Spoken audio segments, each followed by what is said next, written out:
خب بینندگان عزیز، عین حال ما در شهر گلستان قرار داریم، در خانه علمی برادر از این دادرک از این امید جان.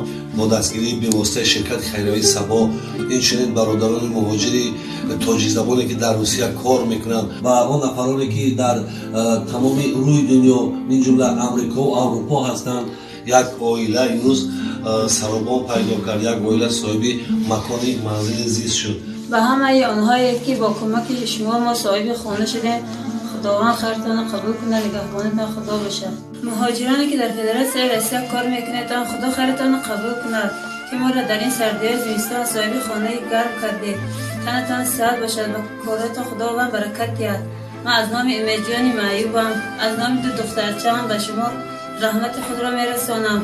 خداوند خیرتان قبول کنه.